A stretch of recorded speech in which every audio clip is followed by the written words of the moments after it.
Hello and welcome to the news desk at 3 on Nta News24. We are live in Abuja. I'm Olajide Bello.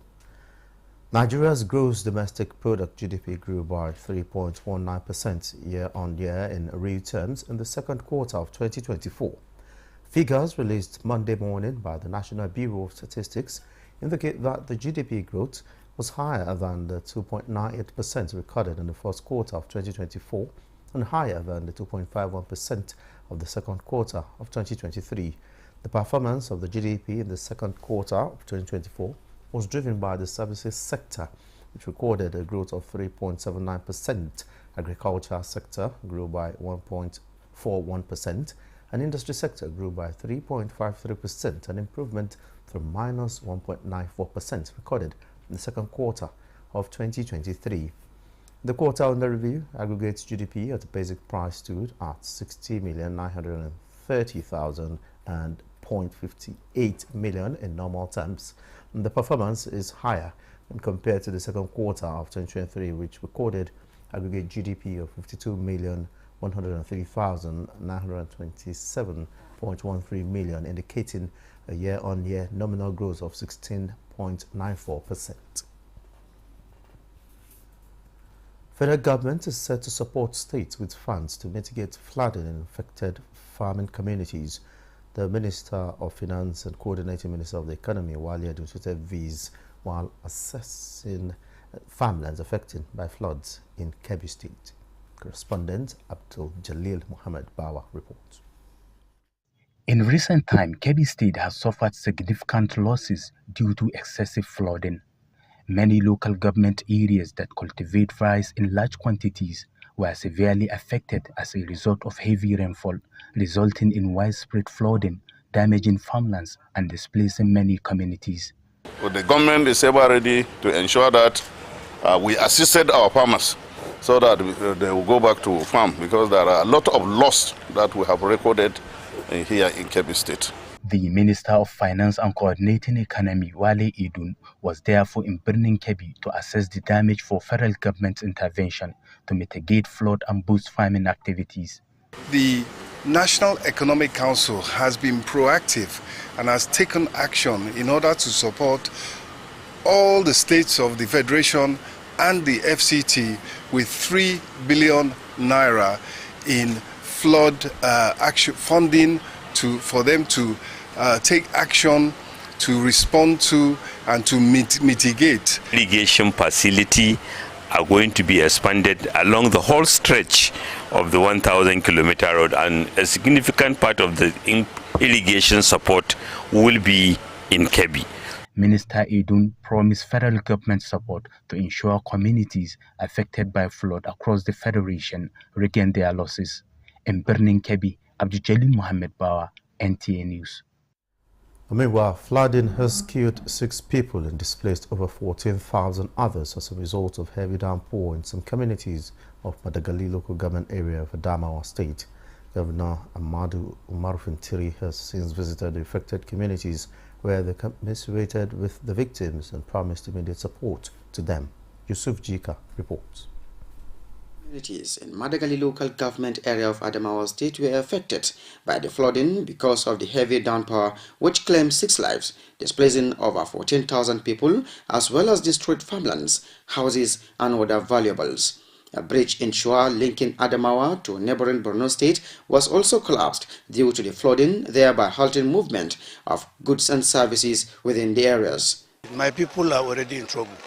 They are in trauma, because the devastation is so high, to the extent that over 2,000 houses have been demolished, washed away. Governor Amadu Umar Fintiri, who visited the affected communities to commiserate with the victims, promised necessary government support to ameliorate their situation. He expressed concern over the collapsed bridges and culverts along Michika, Madagali to Gwaza in Borno State, saying government will do everything possible to reconstruct them for the better. These are recent happenings that we saw on the road, and the way we attended to others, we will attend to this one, because our people must remain comfortable. This is a responsible government, and we will continue to serve our people. In Yola, Yusuf Jika, Nta News. And to education matters, Minister of State Education Yusuf Tanko Sununu has again reiterated that sanitizing the education sector in Nigeria by exiting those found with fake certificates obtained from uncertified foreign universities, though a painful exercise, is a necessary step to reduce the ceaseless desire for certificates. He says federal government is also prioritizing skills through various policies. Lydia Sampson reports. More insight to the educational dilemma of some Nigerians who obtained fake certificates from unrecognized institutions in Togo and Benin Republics on Good Morning Nigeria.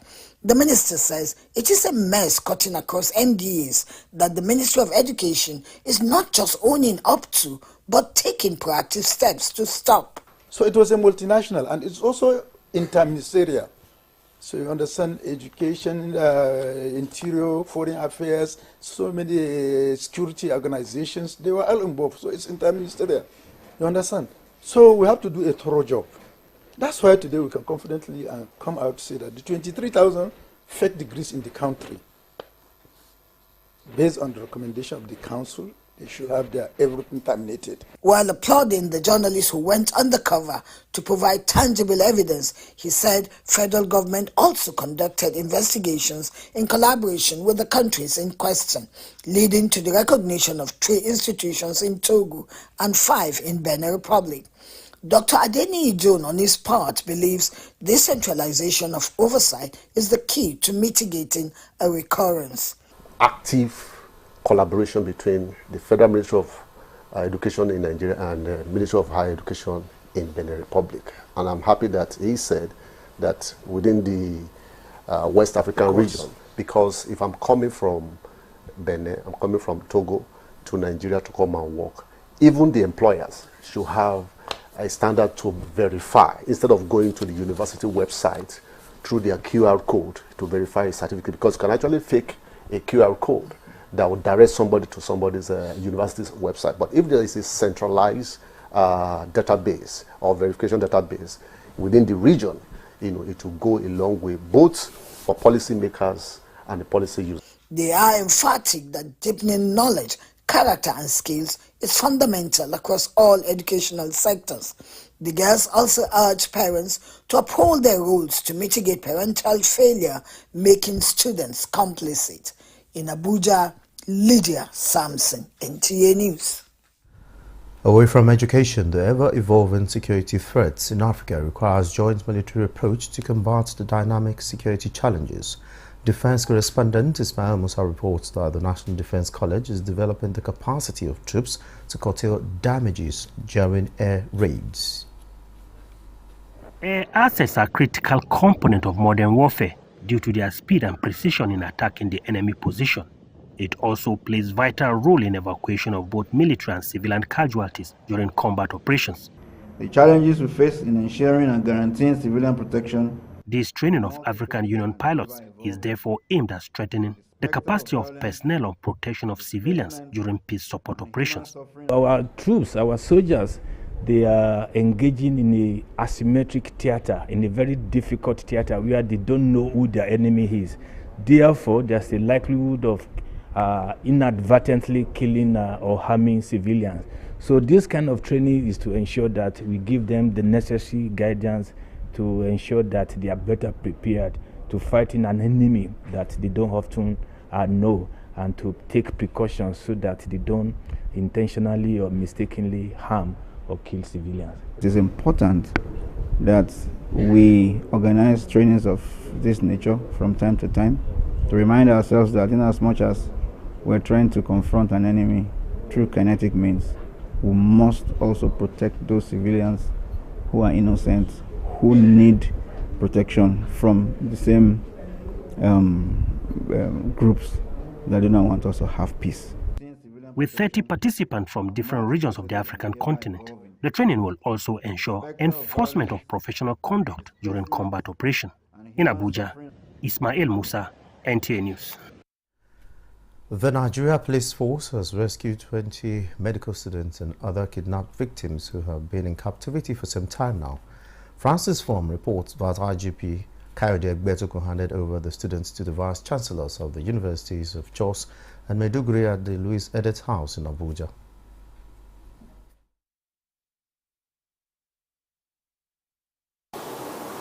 Mr. President gave us a marching order. He told us that he wants his children back. And since then, we have not been sleeping.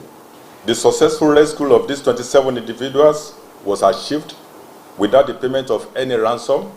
During the operation, our officers engaged the kidnappers in a well-coordinated tactical offensive. I am pleased to inform you that the kingpin of this notorious gang was neutralized during an exchange of fire with our operatives, while 2 other members of the gang were arrested. Representative of Benue State Governor, Vice Chancellors of Universities of Jos and Maiduguri, and the representatives of the kidnapped parents applauded President Bola Tinubu's intervention and swift response of the force and the Office of the National Security Advisor. Nigeria will look back and say this is when we turned the tide on insecurity and the many things that bedevil our nation. Hope has returned. Hope is here. And I want to thank the gallant men that went after these people. A component of Operation Wild Punch in response to the recent upsurge and terrorist activities targeting innocent civilians in Niger State have continued to track and eliminate the terrorists responsible. A statement by Director of Public Relations and Information, Air Vice Marshal Edward Capwet, states that intelligence reports reveal that most of the terrorists responsible for recent attacks on civilians, abductions and cattle rustling within Shiroro local government area of Niger State were domiciled in Kaduna State. Consequently, the air component planned and executed an air interdiction mission on 24th August 2024 on the terrorist stronghold at Malum Forest, while battle damage assessment and feedback from local sources revealed that several of the terrorists were eliminated as a result of the strike. Similar strikes were also conducted in terrorist hideouts at Bayerua and Maradun local government areas of Zamfara State, while targets were then acquired and engaged in successive passes. In the Niger Delta region, patrols conducted by the air component for Operation Delta Save over Ohaji Egbema in Imo State and Degema Channel in Rivers State revealed several illegal refining sites and air tanks which were effectively destroyed. In all, over 25 illegal sites were destroyed. You're watching the news desk at 3 on Nta News24. More reports when we return.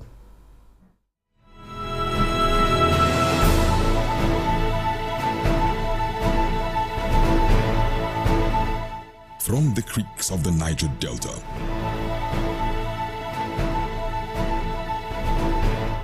to the breathtaking scenery of the plateau, in noonday and nighttime, we set out to bring to you captivating stories that evoke your emotions. For fascinating documentaries and reports on day-to-day issues with expert analysis, tune in to Nta News24, DSTV channel 419, GoTV channel 26, StarTimes channel 101 and 433, and Free TV channel 703.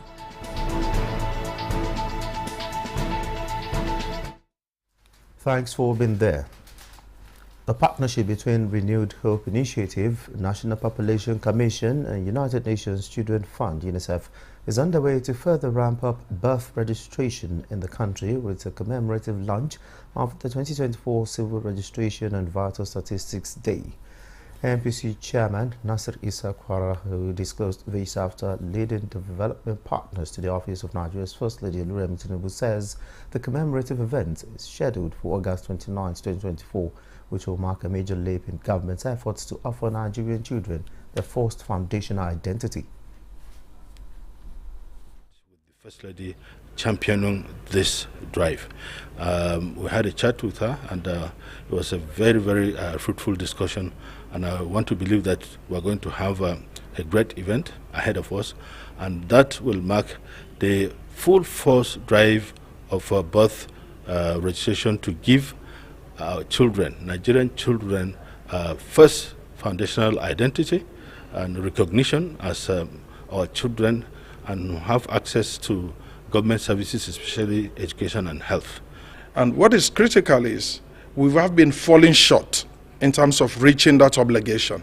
So the Office of the First Lady, through the Renewed Hope Initiative, is a platform that we are now using to make sure that every child's birth in Nigeria, starting on the 29th, which is basically the D-Day for the commencement of the Renewed Hope Initiative project to accelerate birth registration in all parts of the Federation. The Austin Agada-led State Working Committee in Benue State has successfully nominated 23 chairmanship and 276 councillorship candidates for the October 5th local government elections. A statement made available to APC in Abuja with publication of names of all the candidates indicated that the exercise took place in all the wards headquarters across the 23 local government areas of the state on Saturday, 24th August 2024. Speaking shortly after the exercise, which is conducted through consensus and affirmation in most local government areas of the state, some chairmanship candidates commended the process, which was hitch-free, and expressed confidence of a victory in the secondary elections. Our deputy spokesman of the House of Representatives and a member representing Ado Ogbadigbo and Okoko Federal Constituency, Philip Agbese, has commended Benue State Government Hyacinth Alea for his leadership in ensuring the successful conduct of the recent APC local government primary elections across the 23 local government areas of Benue State. In his statement, Agbese said Governor Alea provided a transparent and inclusive environment that was crucial to the peaceful and orderly conduct of the primaries. He highlighted the governor's commitment to democracy, noting that the process was free of major incidents and allowed for the genuine expression of the people's will. Agbese also extolled the Austin Agada-led State Working Committee for managing the party's affairs during the critical period. Unity and steadfastness in worship of God are virtues that propel progress for any community. Pastors of the Redeemed Christian Church of God Provincial Headquarters, One Man Village, Nasarawa State, gave the message as testimonies at the church end-of-year calendar. Joseph Woodson reports. From various Redeemed Christian Church of God, Nasarawa State Province 3, these pastors, accompanied by their spouses, converge on the provincial headquarters. This time, it is not a usual preaching of the gospel or other major church engagements, but a time to dine and wine, as well as share testimonies on God's grace and guidance through their ministerial years. Another church calendar year, and we felt before we launch in, we should be able to come together to appreciate ourselves for how the Lord has helped us the last 1 year. It gives us a way of uniting together, and it also makes us to believe that that as families that come differently, at least we'll be able to share experience and be able to know more about ourselves. So pastors are often tasked with the task of looking after other persons, and most of the time don't even have time to take care of themselves or to take time apart and mingle within themselves. And reflecting on the activities of the past 1 year and seeing how we can redefine our service. And I'm sure we are taking 1 or 2 lessons, and with that we're going to re-energize ourselves. Indeed, there was no dull moment with events like the couples dance competition. Yes, a time to recreate and reflect on the journey so far, and a time to socialize with these men of God, while refreshing them up for the task ahead. My mouth can testify. From Nasarawa, Joseph Utsen, NTA News. Nigeria, a melting pot of over 250 ethnic groups, is a country where culture and cuisine blend in perfect harmony. From the spicy flavors of jollof rice to the rich traditions of its numerous festivals, Nigeria's cultural heritage is a true reflection of its people's diversity and creativity. To celebrate this shared heritage, a cultural festival to promote peace and cultural developments amongst ECOWAS member states is set to hold. Gufan Shaji Ugwai tells us more. Nigerian cuisine is a vibrant reflection of the country's cultural diversity, with popular dishes like suya, egusi soup, and akara, showcasing the nation's love for bold flavors and spices. Beyond its flavors, Nigerian food plays a significant role in the country's cultural identity.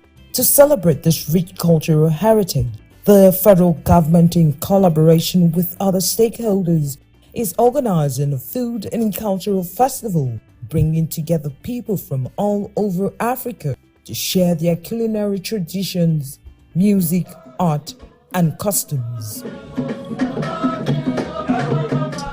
We are the hosts. We are the people that are to sell food for people to eat. We are the people that are to give accommodation for people to stay.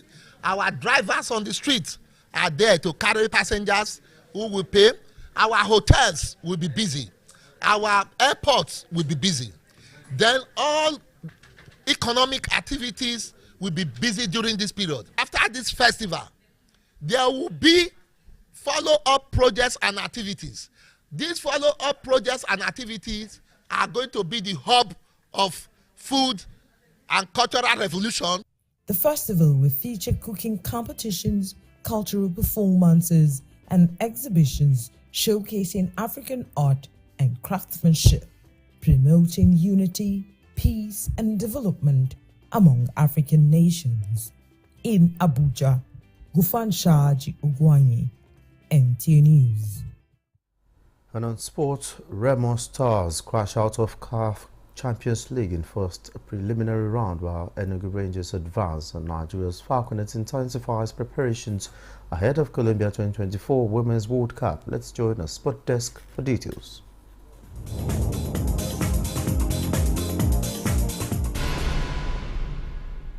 Nigeria Premier Football League champions Enugu Rangers will take on Sagrada Esperanza of Angola in the second preliminary round of the CAF Champions League. The winner of the two-legged encounter is guaranteed a place in the money-spinning group stage of the competition. Rangers secured a place in the next round following a 2-1 aggregate win over US Limadol of Comoros. Etoli Filante defeated St. Lucie United of Seychelles 4-0 on aggregate. The Flying Antelopes will host the first leg on Friday, September 12, while the return leg will be a week later in Angola.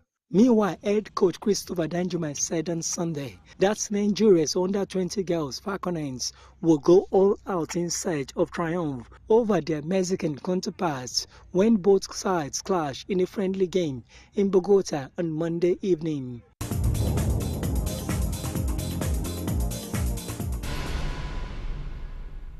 That's the news desk at 3 at Nta News 24. Thanks for watching. I am Olajide Bello.